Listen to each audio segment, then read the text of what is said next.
The True Crime Society podcast contains adult themes and violence and is not intended for all audiences. Listener discretion is advised.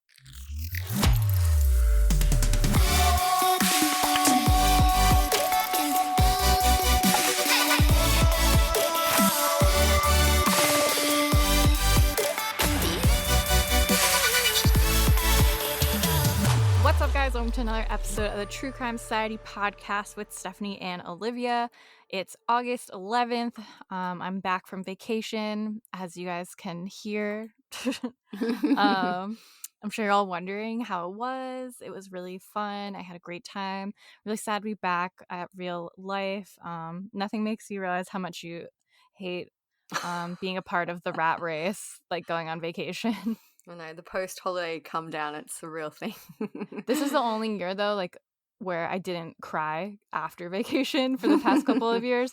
Like, as much as I don't like working in general, like, I don't mind my job at the moment, but there's years in the past where, like, I really hated my job. So once vacation was over and I got back home, I would literally just start crying, and Mike would be like, "What's wrong with you?" And I'm like, "I just don't want to go back to work." It's the one downside, isn't it? Having to go back to real life. Yeah, and it's like right when you finally really start to like relax, then you're like, "Oh my God, it's halfway over." I know. That's I get it. I totally get it. Yeah, it just like it goes by. It seems like it goes by slow. Like when you first get there, like I still have so many days left, and then all of a sudden you're like, "Oh my God, I only have 2 days left." And then the last day is always spent like packing up, getting ready to Yeah. go. I feel like that shouldn't even count as a vacation day. Well, and for me, because I went to North Carolina from New York, like we drive, so you waste like half of 2 days driving because it's like a 10-hour drive at least on like a good day. Which luckily we made good time, so I didn't have. There's been times where it would take us like 12 hours, 13 hours to get Not too down there much. to get back. Not too much wasted time. No, and I did get tan. That was like my main goal because I want to be tanner for my sister's wedding. But all my coworkers were like, "You're not very tan." I'm like, "I think you forgot how pale I am." It's definitely an improvement.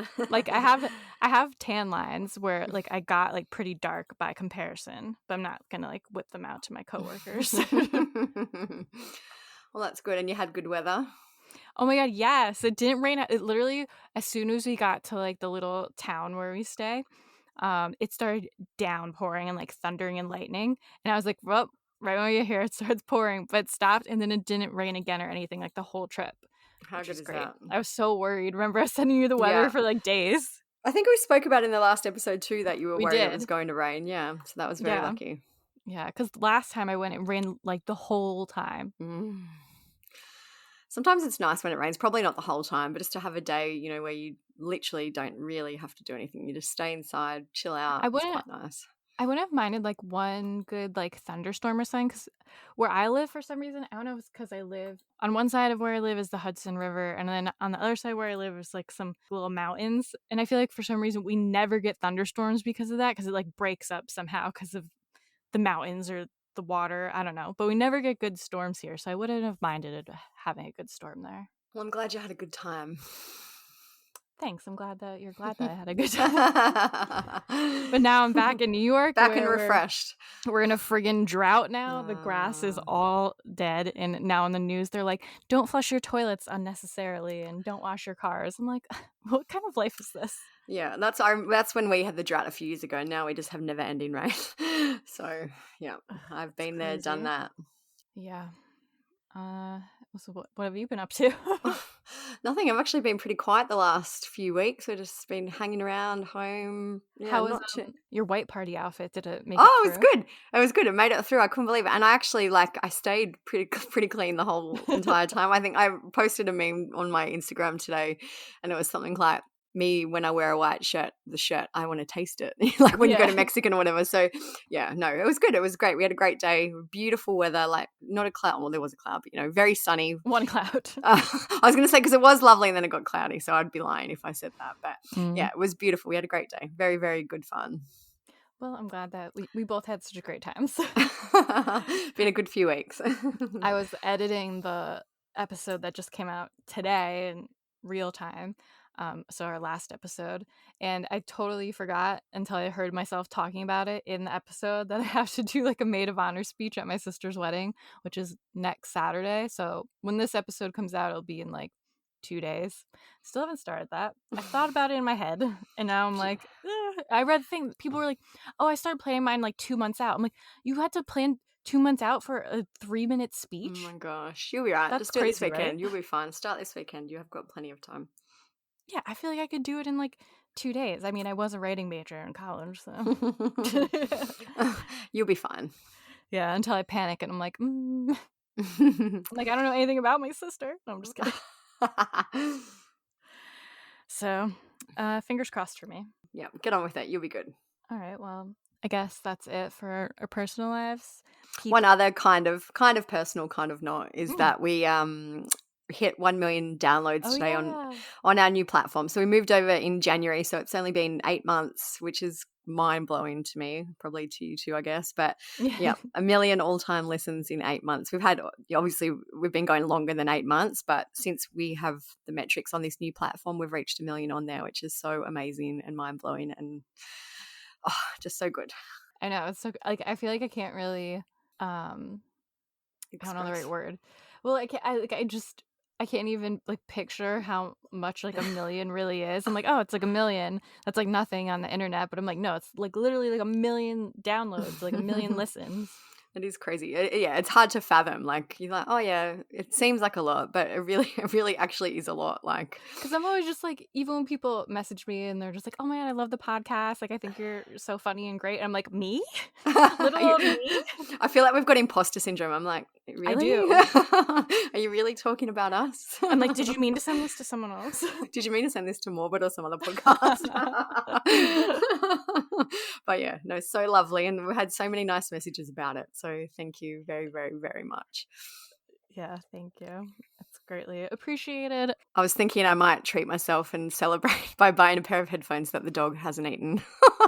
Oh, Splash yeah. out. You've literally had the same shitty headphones since we started, I feel like. I know. I need to get on it. I will do that this week. You have my permission. All right, but we do have 2 little updates. I know usually we talk about like updates at the end, but these are just 2 small ones. So we'll just talk about them now quickly. One is about the last episode, the Opelica Jane Doe that we talked about last episode. She was the one that had the eye injury, but they had pictures of her from what was referred to as like a school, and that like a teacher called in, recognized her, and they were able to dig up some photos of this girl. And we were wondering, how did the school have no records of this girl being there? So a few people actually messaged us and let us know a little bit more about this alleged school, which actually isn't really a school. So I'm just going to read one of the messages because she explained it pretty well. She said, "Hey y'all, I'm listening to the Jane John Doe podcast. I'm from Mississippi, and in the South we have programs in churches called Vacation Bible School. They're programs for children that last usually 1 week in the summer, where parents from the community drop their children off for a few hours to take part in fun activities and lessons about God. Registration/sign-ups for these programs are usually kept pretty casual, as to encourage attendance from families that may be hesitant to fully commit to attending church. The programs are open to the whole community, so it's possible the baby Jane Doe from Alabama was attending one of those programs where there wouldn't be much of a record of each child, and she would have only attended briefly. So that could be why no one remembers her or her name." We did also get one other message about that case, and I won't go into too much detail because I don't think it hasn't been proven or confirmed yet, but someone on Facebook said that their child has like some type of genetic disorder which caused their eye to look very similar, and they believed that there must be some kind of genetic link between their child and the Jane Doe. So apparently that's been looked into by DNA, and maybe it wasn't a case of abuse. Maybe this was some type of genetic thing. I don't know. I just wanted to bring it up because we did get the message about it. That could be an interesting turn of events if that turns out to be the case. But in saying that DNA process, the messages started 2 years ago. So I feel like maybe I know DNA takes a long time, but surely if there was some link that would have happened by now, is my thinking. Yeah. And someone also said that even though the teachers are referred to as teachers, they're really just like volunteers. Yeah, it still blows, like, I don't know, maybe I'm just, I don't know, I can't believe that people are just allowed to drop kids off, with no records, nothing. Like, I said to you before, like for insurance purposes, but I don't know. I guess these things happen everywhere and we're just not aware of it. Yeah, I don't know if it's as much a thing here, obviously, because I don't have any kids. But I just feel like, I don't know, it might be more of like a Southern thing. Because everyone that messaged us was like about it, that knew stuff about it was from the South. So Yeah. maybe it's just like a regional thing. Might just be how it's done there.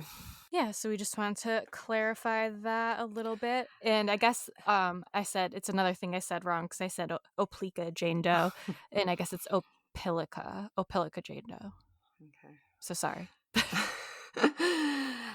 And the second update that's literally just happened, I think yesterday, it's actually a pretty big update. It's about the murder of Christian Toby Obumseli allegedly by his girlfriend Courtney Taylor Clenny. She's an influencer. She's got over 2 million followers on Instagram. She's got OnlyFans, all that type of stuff. So we first did the episode, I think, in April this year. He was murdered very early in April. She stabbed him allegedly during a self-defense incident where they were fighting, and she stabbed him once, I believe, and he passed away. So at the time there was no charges. Went through the whole episode. She was out at a bar, like there was a lot of kind of shady things going on at the time. But just earlier this week, she was arrested in Hawaii in a rehab facility, and she was charged with second-degree murder with a deadly weapon. So there's been a lot of different things that have come out. I'll update the blog, and we've been posting a lot of it on our Instagram stories, but police released a video of them fighting in an elevator 1 month before he died. And she obviously, this is 40 seconds of this story, but in this video, she is very aggressive towards him. I posted the video up on our Instagram today, and a lot of the comments are like, wow, it was maybe people maybe thought it was self-defense before, but based on how aggressive she is in this video, I think it might have changed a lot of people's minds about what happened. She's literally like a rabid dog. Like, she just nonstop going at him. And like, there's a few times where he pushes her too, but he's like pushing her off of him. At one point, he like kind of puts her in like a headlock to just get her to like stop, because she's just nonstop like hitting him. And it's also the longest elevator ride ever. And like, I feel like, just to be fair, he is quite he's not aggressive, but he's quite forceful in the video too. Like, but in saying that, in forceful and pushing her away, he's not the one instigating the fight, it seems. Like, obviously we don't know what happened before or after, so it's just this little snippet, but it does show that they were in some type of toxic relationship, which was never really in doubt, I guess. So one other kind of interesting thing just quickly on that case, because we'll probably end up doing a proper full update episode once more comes out, but police have released kind of a timeline of the events of that day. So I'll just read it out quickly. So at 4:01, Courtney called Christian, then she went live on Instagram, which is on our blog. You can see the Instagram live. At 4:33, she called him again. He went into the apartment at 4:33. At 4:43, so just 10 minutes after that, Courtney called her mother, and they stayed on the phone for just over 6 minutes. At 4:49, she made a second call to her mother, and they spoke until 4:56, which is a little over 7 minutes. And then interestingly, at 4:57, so 1 minute after she got off the phone to her mother, she called 911, and police arrived in the unit at 5:04 p.m. So kind of reading between the lines of that timeline, it seems like in the 10 minutes, she probably stabbed him in the first 10 minutes after he walked into the apartment, and then called her mother before she called 911. Yeah. Probably called her mom like freaking out. Yeah. There was a probably almost 15-minute period in between the probable stabbing and between when she called 911. And the cops got there pretty fast. They did. And they've also said that security staff in the building have documented many instances of arguments between the two, and that tenants as far as 2 floors above them had complained about their fighting. So there is some information too that's come out about the 911 call. In it, apparently, Toby can be heard saying that he's dying and that he's losing feeling in his arm, and Courtney can be heard saying, "I'm so sorry." When police arrived, she was cradling his body, and he later died of his injuries at the hospital. So her story is that he grabbed her by the throat and shoved her against the wall. She ran to the kitchen, grabbed a knife, and threw it at him from 10 feet away. But police have said that his injury was much more consistent with a downward strike, as in there's no way she threw a knife from 10 feet away and it directly went into his arm and severed his artery. And the stab wound was 3 inches deep. So I feel like surely from 10 feet away you couldn't get I don't know, maybe you could, but you probably couldn't get a 3-inch deep wound from 10 feet away. I know it's totally different, but, like, have you ever seen people do axe throwing? It doesn't seem that easy to get it to, like, stick. And, like, I'm sure yeah, I agree. I suspect she did stab him maybe during an argument, but anyway, we'll hopefully find out some more. So this episode, we're going to be talking about the murder of Jared Bridegan. You've probably seen us post about him if you follow us on Instagram, True Crime Society. His wife has done a great job of kind of getting his story out there on social media. I don't know if we posted about it before, but she made an Instagram account called Justice for Jared B, and she would kind of like send us stories and I would post them, we would post them. So we've been posting it for a while, and I think it's starting to kind of get more attention in the mainstream media. But if you've been following us, you've probably definitely seen us post about it. When I started doing the research, I was a bit worried because I thought, oh, maybe there's not going to be enough for a whole episode on this case. It's hard to know until you start looking into things, but my goodness, this is a crazy case. There are so many pieces to the puzzle. Feels like it should be obvious, but maybe it isn't. It's just, yeah, a crazy, crazy case. February 16th, police say he was driving in his car with his 2-year-old when he came upon a tire in the road. Moments later, he was shot and killed. So many memories left behind. 1, 2, 3, go! Him playing hide and go seek with his children, playful moments, and family photos. And now his case is getting national attention. His widow is working hard to get the word out. I want people to know that the murderer's out there. The murderer's probably watching this, and they're living their life, and that's not okay. So just as background, Jared Bridegan, he was gunned down and murdered on February 16th, 2022 in Jacksonville Beach, Florida. He just dropped off his 10-year-old twins to his ex-wife, Shanna Gardner Fernandez, and he was driving home. He had his 2-year-old daughter, Bexley, in the vehicle with him. Bexley is his daughter with his current wife, so that's why the other 2 kids were dropped off and she wasn't. And she actually ended up witnessing the murder to an extent. I don't know how much she could see, but she was definitely at the scene. Yeah, very scary. So he had 2 children with his current wife, Kirsten. There was Bexley, the one that we were just speaking about, and they had another daughter named London, who was seven months old at the time this happened. So before we get into the events of that night, we'll backtrack a little and give you guys some background information into Jared's life leading up to this. So we think that he grew up in Florida from what we've been able to find online. A woman named Mallory Bowden met Jared through Church of Jesus Christ of Latter-day Saints, and Mallory has described Jared as her first love. She's relevant because it kind of seems like they stayed in touch over the years as friends. She said in an interview, he wasn't like other guys I knew in high school. He was very respectful. He was a true gentleman. Jared graduated from the Douglas Anderson School of the Arts in 2007, and he went to college in Utah. It seems like he must have returned to Florida by 2009, because that is apparently when he met his first wife, Shanna Gardner. Media reports say that he was visiting a friend in Florida from Utah when they met. It seems like they were both quite young when they met. Jared would have been around 20 and Shanna was around 22.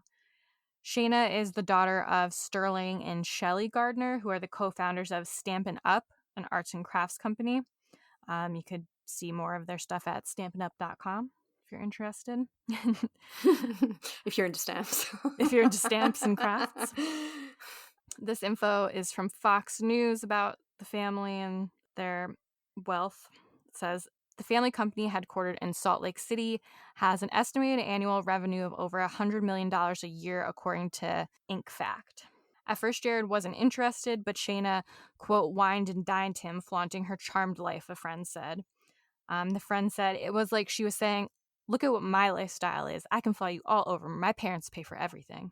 The couple got married in April 2010 at a temple in Salt Lake City, Utah. They first settled in Utah, where they purchased an $800,000 home, and both drove Mercedes.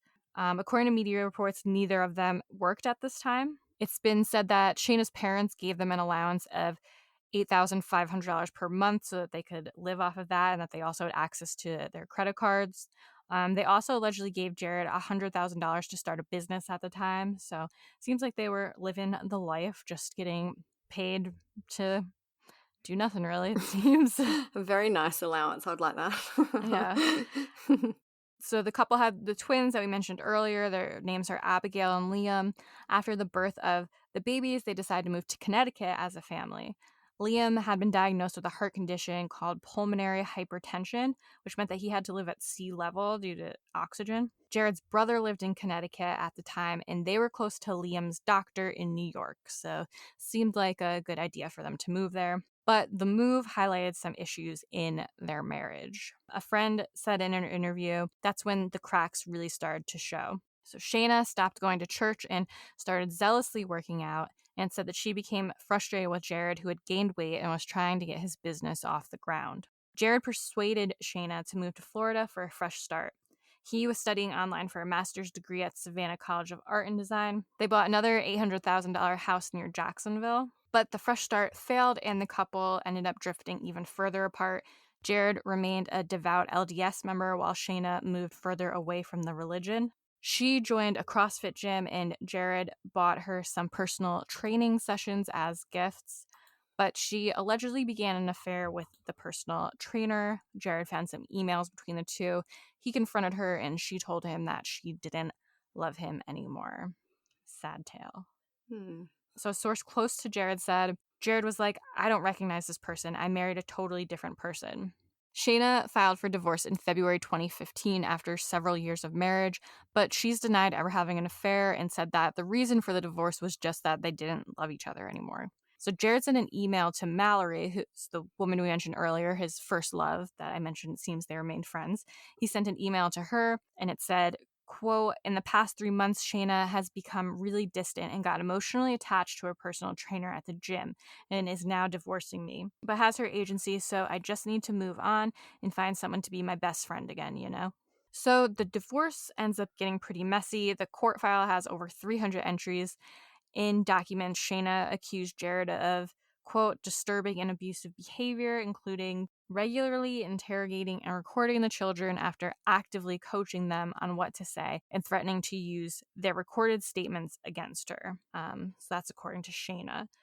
At the time, Jared had also alleged that Shanna locked him out of the master bedroom and treated him in, quote, in a disparaging manner in front of the children. And he also alleged that Shanna installed surveillance devices in the home. There's a photo available of a hidden baby monitor in a bedroom. And he also said that she installed a tracking device on his vehicle. So it just seems like a lot of toxicity going on back and forth. Jared sent an email to his lawyer that said, quote, this is enough. I should have every damn right on my own property to not constantly be under recording or monitoring by Shanna. And that was an email from May 17th, 2015.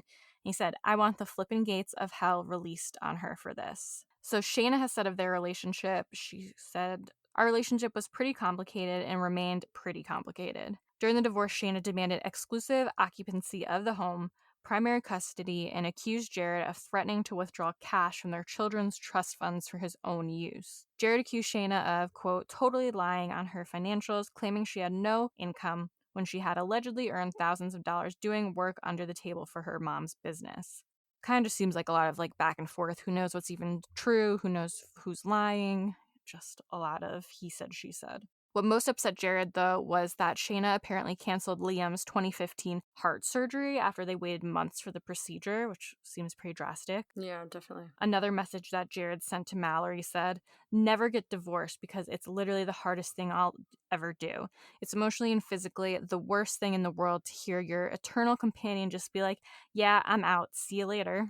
A shared parenting agreement was handed down by the court in July 2015, but the couple would be in and out of court for a further 6 years after that. One interesting event is that at some point in 2015, Shanna visited a tattoo parlor in Jacksonville, Florida. She apparently went there a few times and got her clitoris pierced there once. She made a remark to an employee at one point and asked if he knew anyone who could, quote, shut him up in reference to Jared. Shanna has since addressed this and said people say such things during bitter divorces, but denied having any intent to harm him. So she doesn't even really deny saying it. Yeah, do you know what? And I absolutely not sticking up for her because I think she's very shady. But like people say dumb things like that when they're angry, and it's by itself, it's not an admission of guilt. But it's interesting when you combine it with everything else that's happened. Yeah. I do want people to understand where I'm coming from. Almost 5 months after Jared Bridegan was murdered in the street in front of his 2-year-old daughter, we spoke with his ex-wife, who has not commented publicly so far. Our first question: why have you stayed silent? I was asked to not talk to the media or give a public statement, but with the level of speculation, I felt that now it was necessary to speak out. Shanna Gardner revealed she was asked by Jared Bridegan's widow, Kirsten, not to speak publicly, but we wanted to know how the relationship could have gotten to that point. I'm sure you would say that we've had happy moments. I mean, we share the two most beautiful children in the world. In 2015, Jared and Shanna divorced. Their court records, which we obtained from the St. Johns County court system, revealed a long, complicated process lasting over 5 years. Anytime divorce comes into any situation, it's messy. It just is. I will say that I think that we both love our kids. Jared and Shanna both wanted full custody. The court file details allegations of spying, deceit, and more. In the end, Shanna and Jared reached an agreement. They shared custody, and whenever the children were at one parent's house, the other would come over Wednesday and have a date night. That's exactly what Jared and his twins did the night he was killed. It was actually one of the things. I'm sorry. I remember my son tucking him in and him saying that it was a good date night. At the end of 2015, Nate Sanders hired Jared as a user experience designer for the software company Canopy in Utah. Nate later spoke to the Daily Beast and said that Jared was, quote, an incredibly positive and incredibly kind coworker driven by love for his kids. He also said his focus was on his children. He was worried about Liam. He was worried about Abby. And everything he ever talked about revolved around those two. So Jared tried to move on and he started using dating apps. And it was on an app that he met Kirsten, who would become his wife.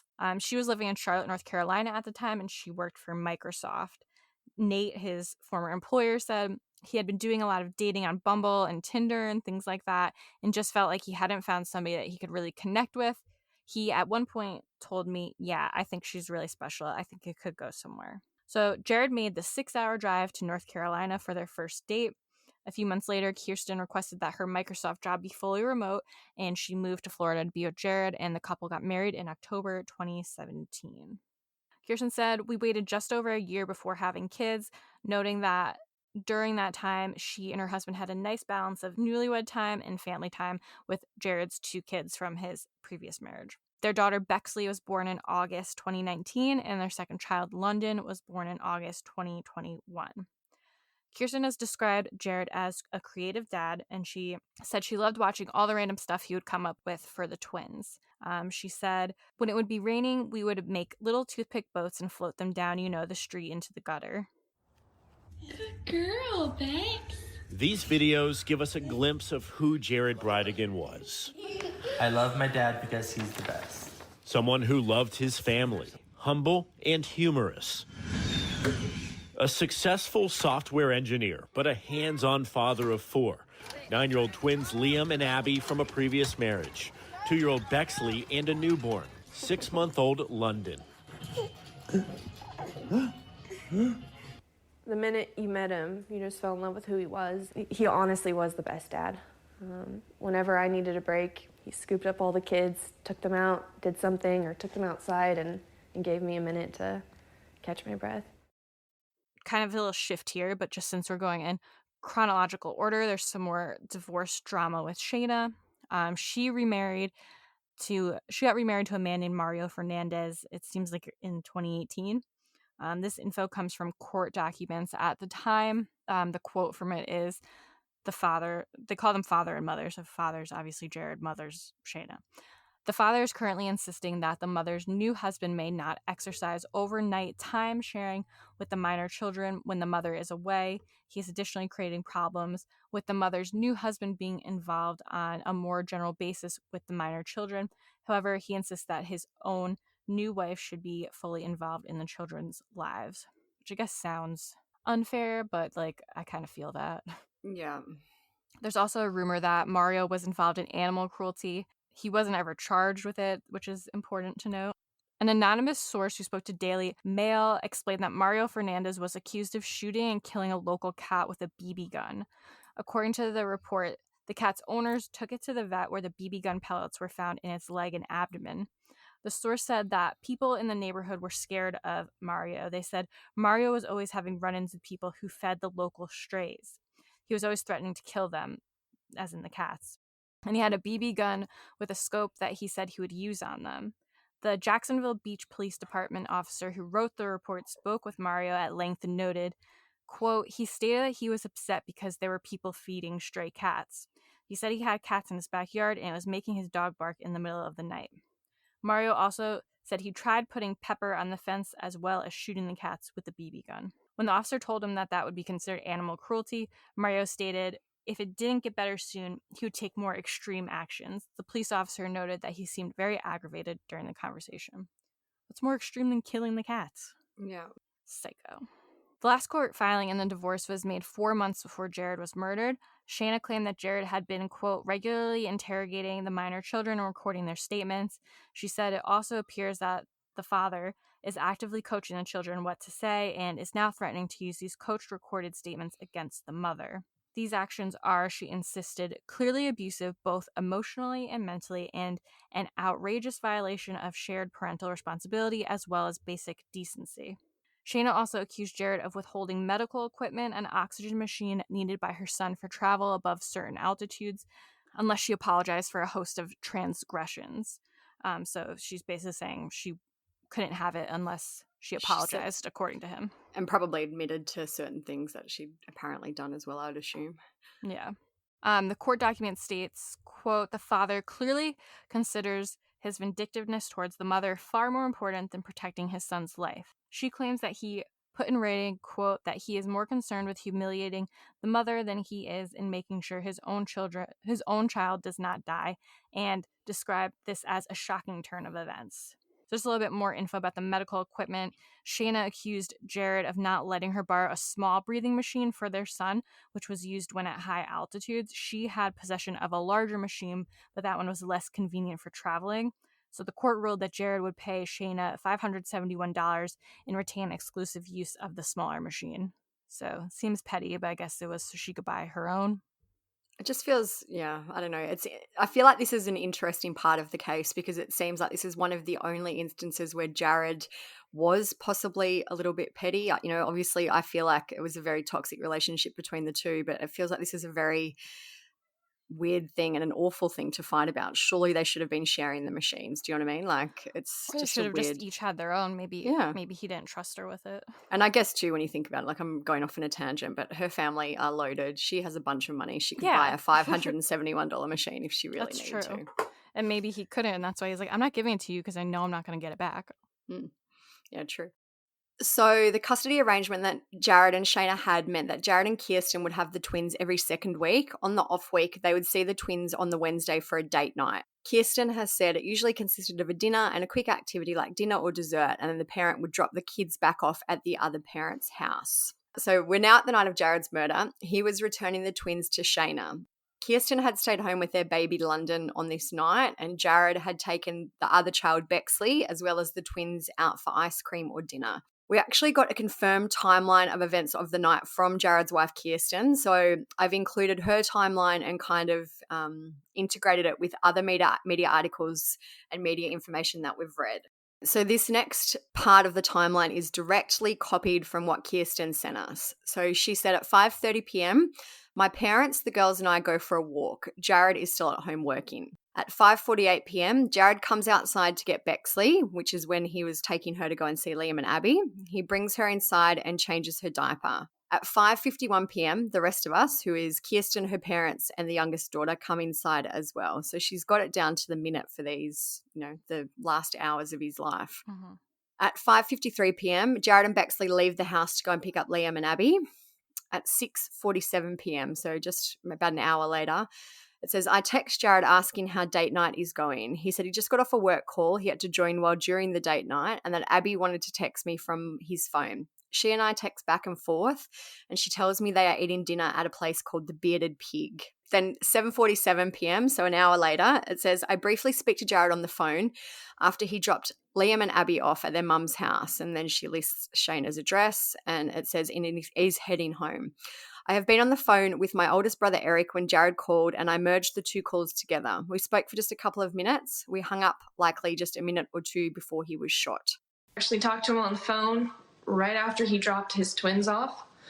And he just told me that they had had a good day. A home security camera picked up gunshots that rang out around the same time that Bridegan was murdered. So an hour later after that, 8:46 p.m., she said, I leave the house to drive the usual route to Shayna's house because Jared is late and isn't answering my text or calls. During the drive, I keep calling his phone and it was eventually answered by a police officer. And she drove then straight to the Jacksonville Beach police station. So we're just getting out of Kirsten's timeline for a minute. So what happened is apparently that Jared was driving in a residential neighborhood and he came across a tire laying in the middle of the road. There's actually photos of this tire which I've put on the blog. It's just basically like a tire that's come off a vehicle and is literally laying in the middle of the road.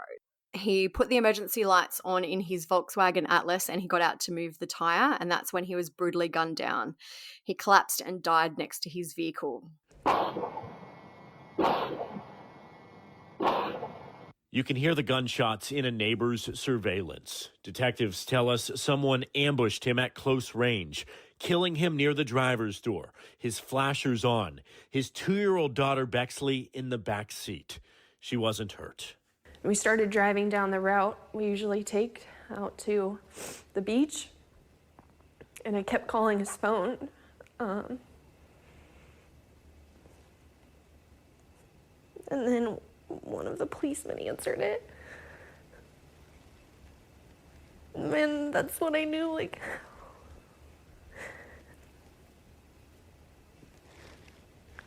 my gut feeling was right and something was really wrong.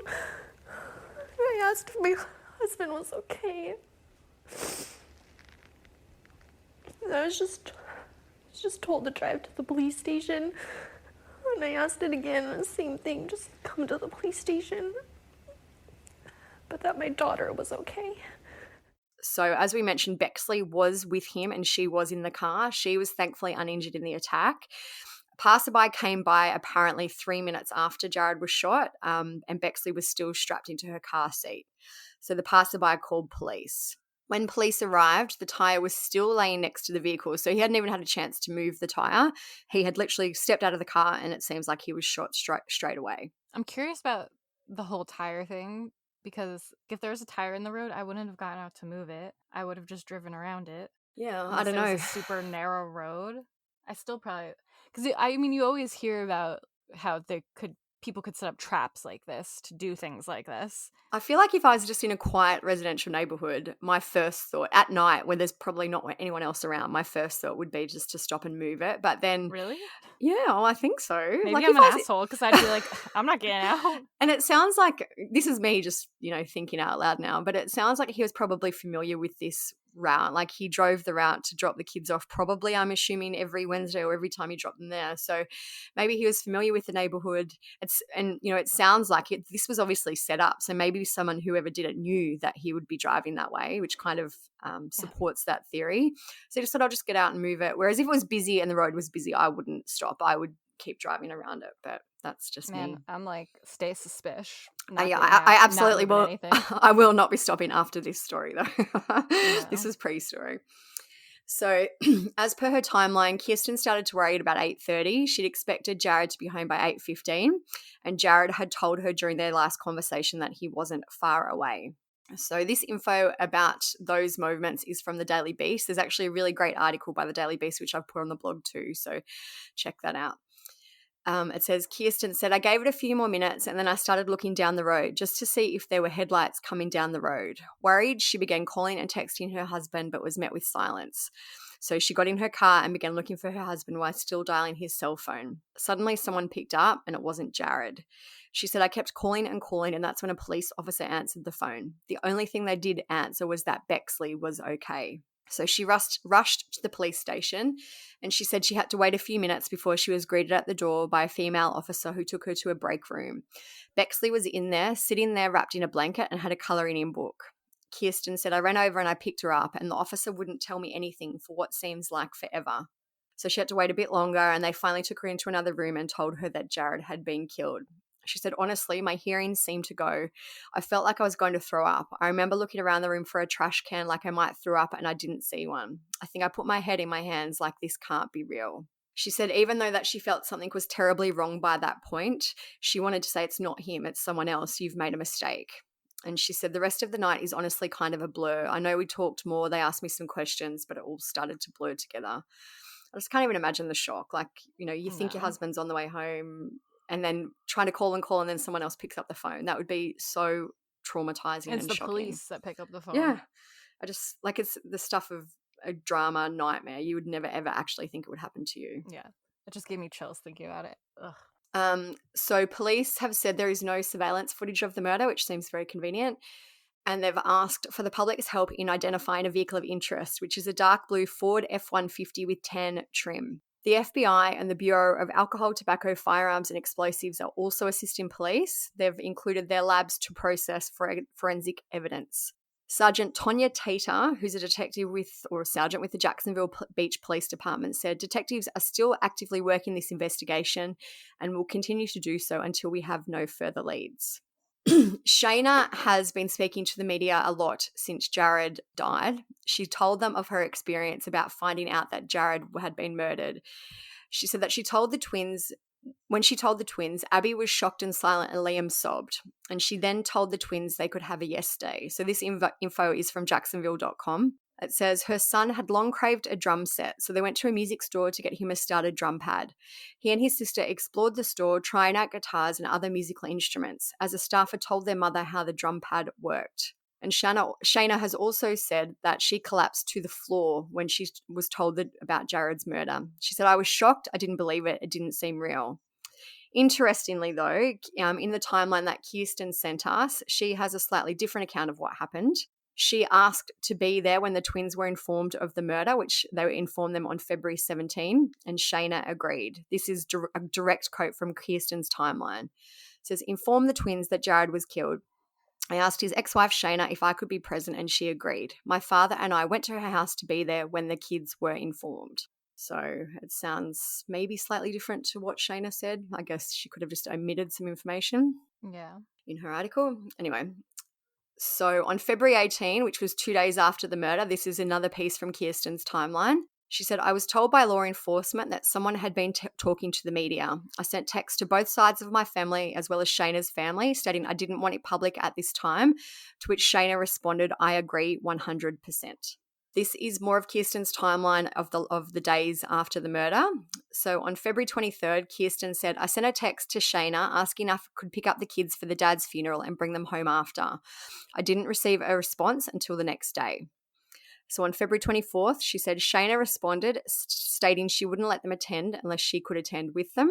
February 25th, Shanna said, because I won't allow her to attend, they will hold their own memorial, and she also asked me to return Abby's library's books. So these emails between Shanna and Kirsten are public. We've got copies on the blog.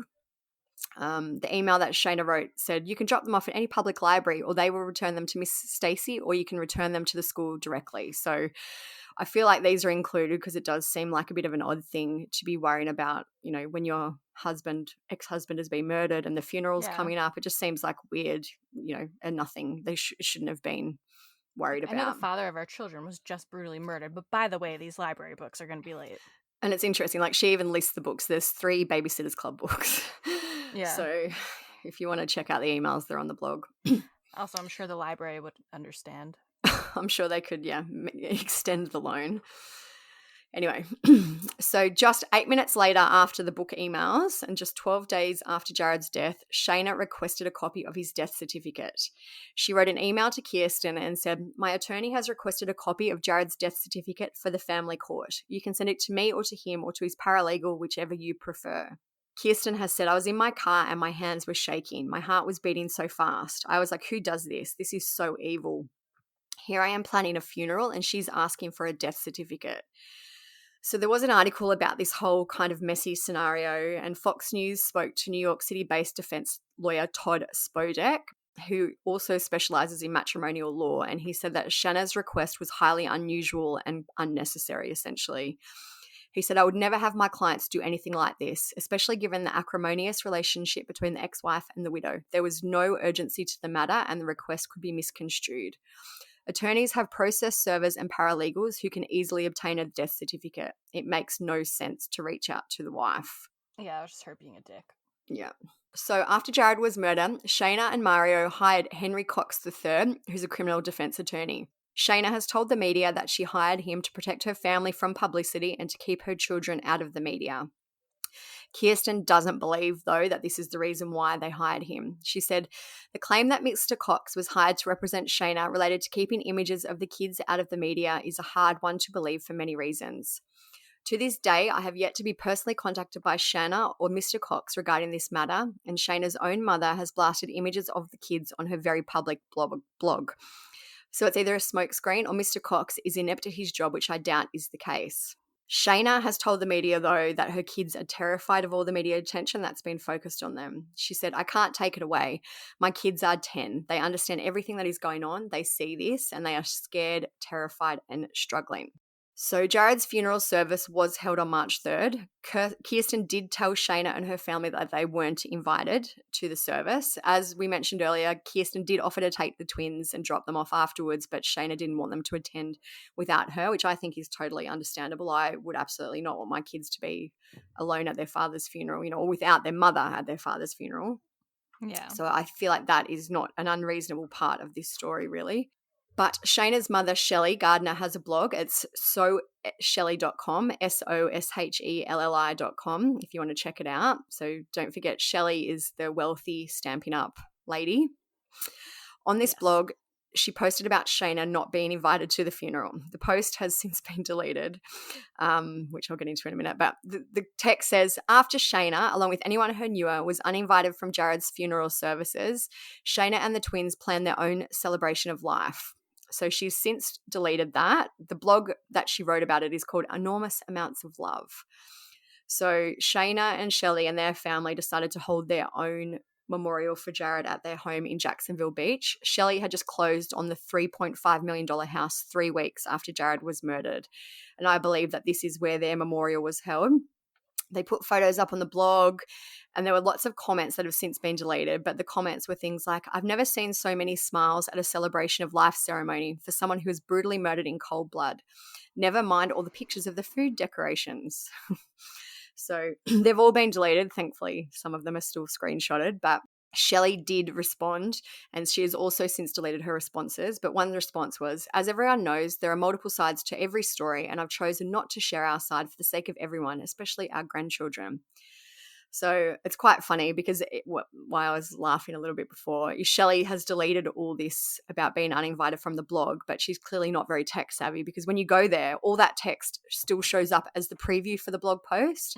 But when you click on it, it has the new text. So the new text reads, it was so sweet to see Liam and Abby surrounded by family and friends as they recalled happy memories of their dad. Just before sunset, everyone cut flowers from beautiful arrangements, walked over to the dune together and tossed them into the ocean as a farewell. The guests received heart-shaped cookies made by Liam and Abby, with their mum's help, of course, to thank them for their support. The event was filled with good food, lots of visiting, and enormous amounts of love. So she made another post 3 days after the memorial post. She said, for spring break, we drove with Shayna and her family to Club Med Sandpiper Bay, an all-inclusive resort in Florida. It reminded us of a cruise, but only on land, and we had so much fun. Liam's favourite activity was jet skiing with his mum. He also spent a lot of time playing on the beach. Abby's favourite thing was being on the trapeze nearly every single day. She did cartwheels all over the property and placed third in the limbo contest. Shayna loved doing all the outdoors activities with the kids, and Mario enjoyed being out in the sun. Good thing there's no stray cats there. It's just so cringy. Like, even if she wanted to post about the lovely time they had, there was no need to talk about where they went, and it's all inclusive, and it's just You know what cringy. it totally reminds me of? What? Remember when during the pandemic when Kim Kardashian got roasted for her birthday party or whatever. And On she the was island. like, I flew me and my closest 50 friends out to a private island so we could get a glimpse of real life again during this pandemic. And everyone's like, you are so fucking out of touch. Like, I'll say it, I love Kim, but like this totally reminds me of that. Just so out of touch. So ridiculous, yeah. And I get that, you know, everyone grieves in different ways, and some people want to have more like a celebration of life, like a happier thing than a funeral. But in this situation, it just seems weird how they're like, we gave out heart-shaped cookies to the guests, and it seems like it was more like a bridal shower. Yeah, like the thing. event was filled with good food. Like that was the first highlight. The event was filled with good food, visiting, and then love. Like, you know, it just could have been written so much more empathetically. Like, you know, the event was filled with lots of love and lots of, you know, being with family or something like that. But to focus on the food, no one, you know, you don't go to a memorial service for the food generally. And like decorations and... And even when she mentions like the beautiful arrangements that they took the thing, like, you know, it could have just been like, we picked a flower. It's just ridiculous. It's just over the top and ridiculous. Humble, braggy type. Weird. So I'm going to get into now some more info from Kirsten's timeline. So she says March the 3rd, Jared's memorial was held. She has said that Shayna ignored or denied requests for Kirsten and the daughters to FaceTime with Liam and Abby until March 24th. Kirsten held her first interview with the media on March 16th. On March 24th, Shayna finally responded to a request to FaceTime the kids and says she'd like to have a conversation with me first. She refused text or email. She wanted to talk with Kirsten on the phone, which I don't, you know, I think that's fair enough, really. Yeah. March 25th, the phone conversation with Shayna happens. She agrees to allow one FaceTime call per week between Bexley and the twins. The kids had their one FaceTime call for 3 weeks until she cancelled the call scheduled for April 18 and said there would be no more calls moving forward. I responded and asked if we could at least speak with them on their birthday, which was April 20th, and she agreed. There was a candlelight vigil held for Jared on April 19th. Shayna and the twins did not attend, despite it being an open invitation to anyone. On April 20th was the last FaceTime call with the twins.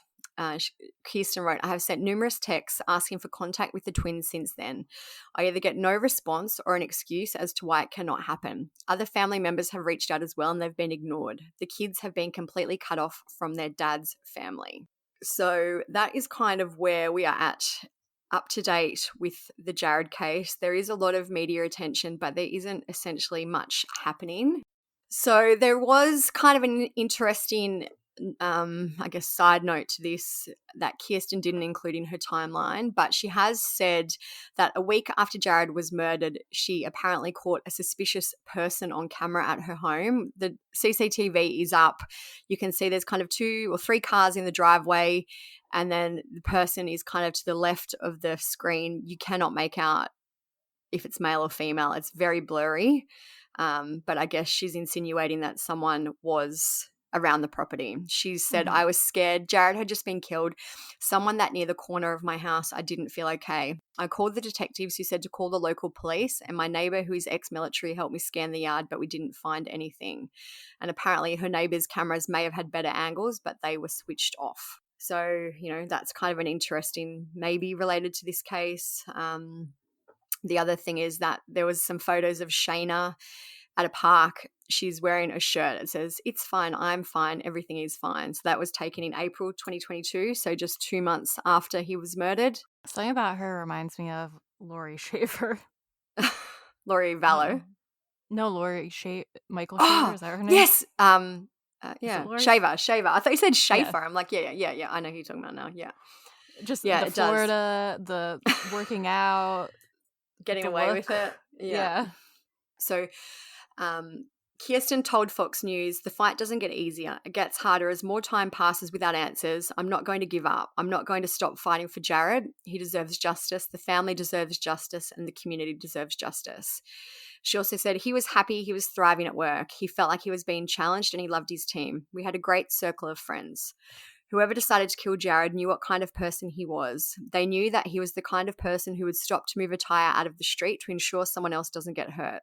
Someone knows who shot him at close range while our daughter was in the car, and we are just asking for answers to find closure.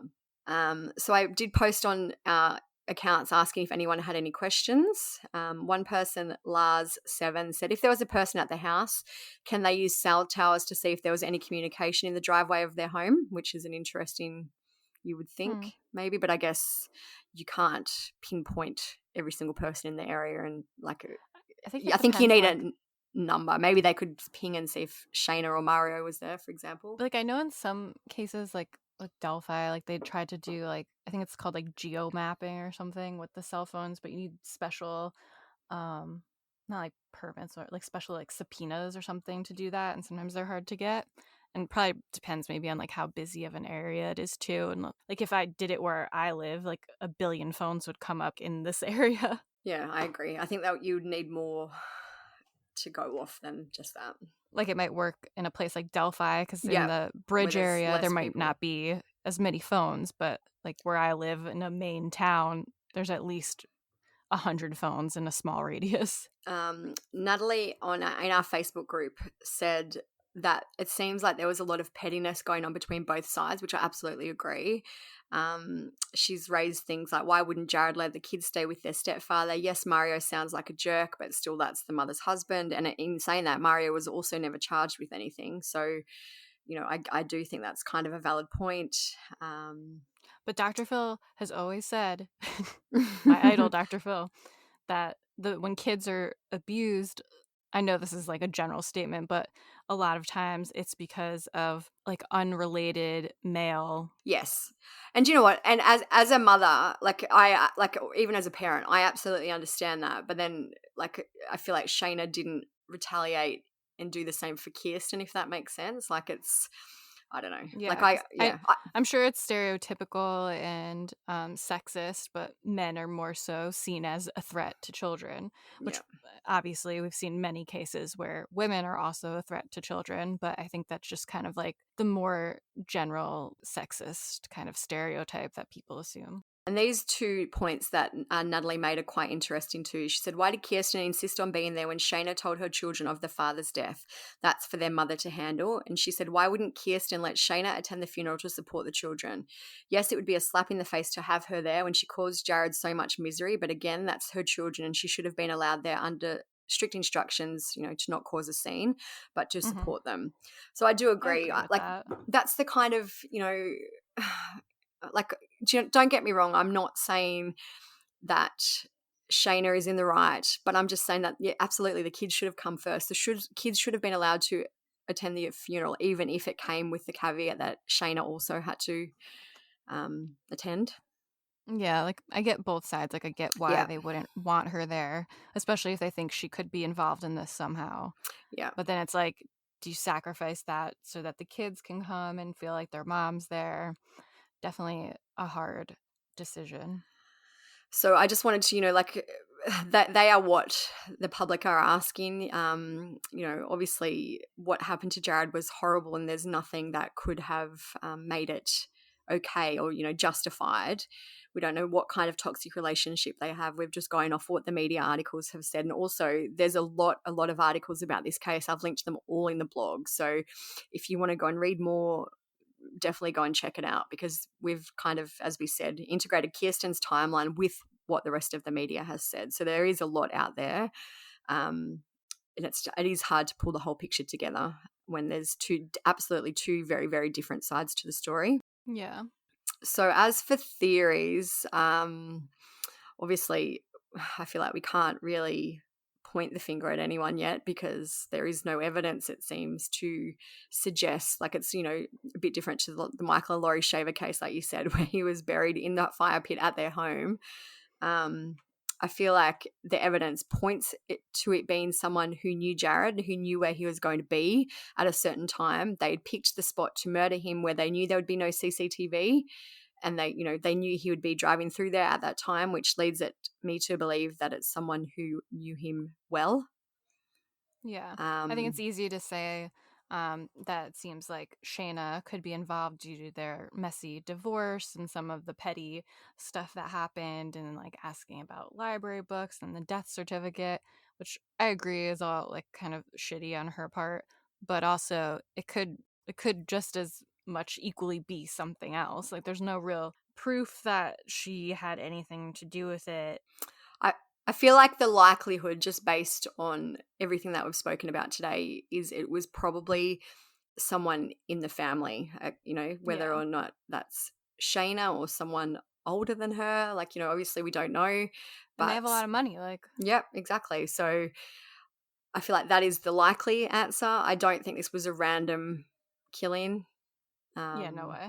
No. I think it was someone, and also I'm trying to be fair, but also in my mind I'm like, there's a lot of things. Like he just dropped off the kids at Shayna's house, so Shayna knew he was coming, probably knew about his route home, and that happened right after he dropped them off. He's driving home from her house. There happens to be this tire in the road in a place that he normally drives when maybe feel more comfortable to get out and move the tire, like you said.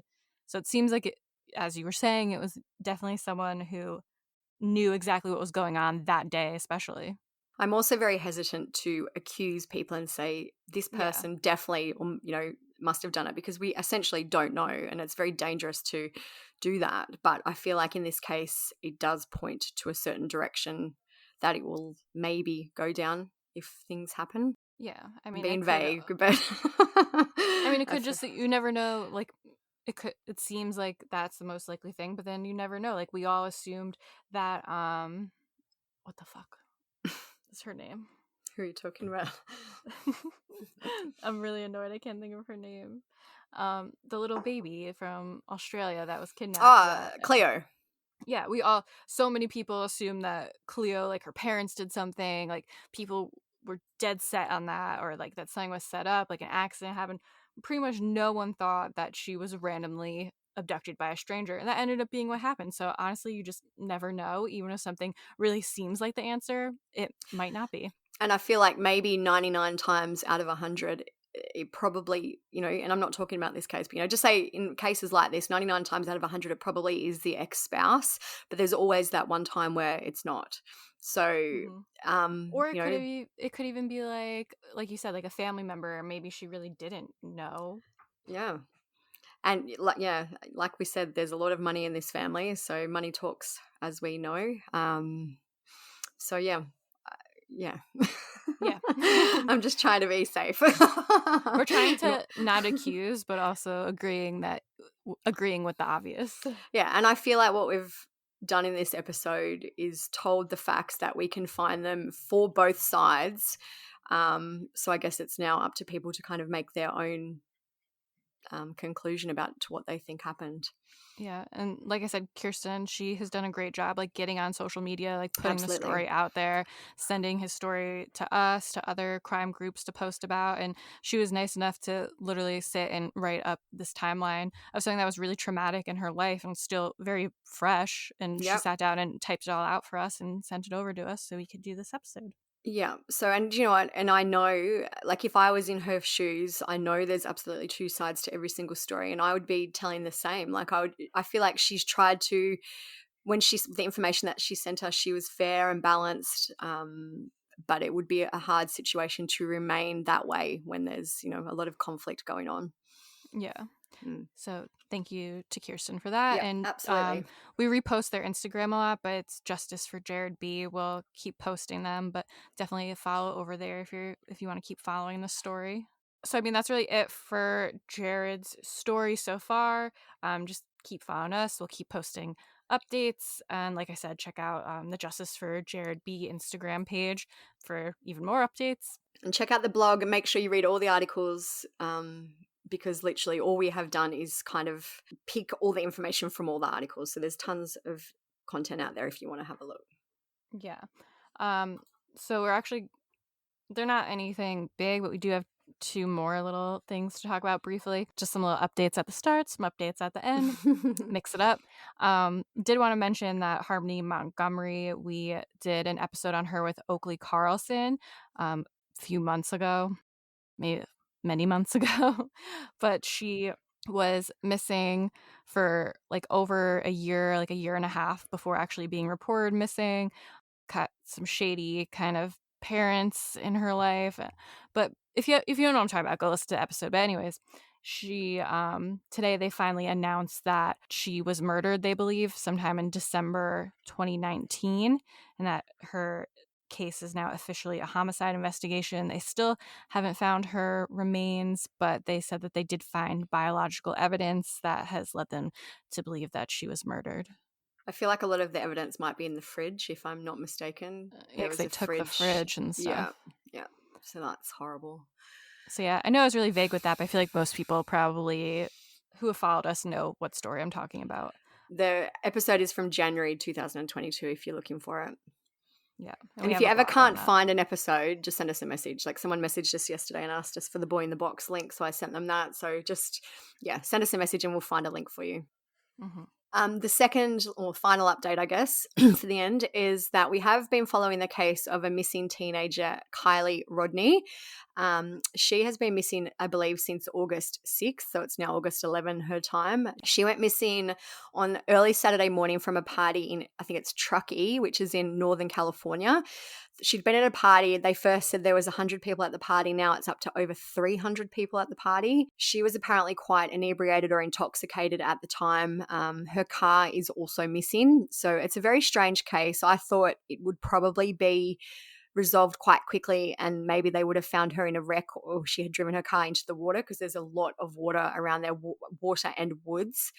But we're, coming up to nearly a week now and she's still missing. So and the car's still missing. The car's still missing and there's weird things going on. Like, I don't want to get too far ahead of myself, but I saw a post from her boyfriend or her ex-boyfriend asking people to send tips to him so he could filter them through to the sheriff. But then the sheriff has made a statement saying, absolutely not, send them directly to me. So I don't know. It's an unusual case because I think there's a lot of teens who were maybe doing the wrong thing at the party, drugs, drinking, and so are a lot scared. Of people don't want to talk. Yeah, so they're scared to come forward. Which, is understandable, I guess. So there's a lot of strange things going on. So if this case doesn't have a resolution in the next few days, we might look into doing that one next. And it's also weird because, and a lot of people have messaged about this too, and we've also kind of questioned it to ourselves, that they're saying that they're investigating it as an abduction because they can't find her car, which kind of seems like a weird thing. I'm assuming they have more information to be saying that they're investigating it as an abduction that they just don't want to say because, like you said, what if she just crashed her car and they haven't found her yet? And the other thing that makes me think maybe they believe there is something going on is that the FBI are very involved. They've released a missing person poster, and I feel like they generally don't do that. I could be wrong, but I feel like they generally don't do that for someone who they believe has been in a car wreck. I feel like or that they haven't been abducted. How many missing persons cases have we done where the family like had to beg the police to put the flyer out there or get involved? And so, like, she's been missing now for, 5 or 6 days. So it's a very quick involvement from the FBI. Anyway, so we'll just have to wait and see. Yeah, I figure so. Her phone's dead. Her phone's been, and that's why I also thought maybe she'd wrecked or was in the water because it made sense that her phone would be dead if that was the case. But I don't know. Anyway, it's a very strange case. I have started a blog, so check it out. But if it's still going, we might do an episode next week. Yeah, so, and we'll keep posting about it on our Instagram too, so follow us if you don't. Like, you all better follow us by now. How many times do I have to say it? I feel like a broken record every time, but I have to remind everyone. So back to the rest of the broken record things that I say. Check out the blog on this case. We'll have all the pictures and sources and interviews and everything up on there. Follow us on Instagram, True Crime Society, and our personal accounts. Mine's StephSum_, Olivia's TCS Olivia. Follow us there. Post a lot of good stuff.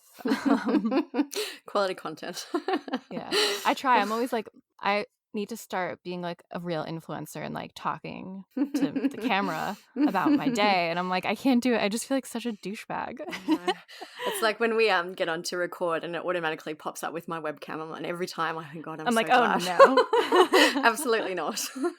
Yeah, maybe one day I'll feel confident. What else? Oh, yeah.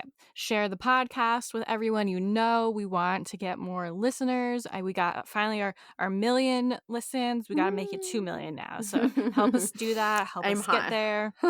Yeah. 5 million by next year. If you want us to just do even bigger and better things, just keep sharing it, because then maybe I don't have to work at my other job, which takes up so much of my time. But yeah, that'd be great if you want to help someone live their dreams. Also, if you haven't, rate, review, all that. Subscribing's big help to us. Check out our sponsors, all that good stuff. If you haven't done it, please do. And I think that's it. That's it. All right. So thank you guys for listening.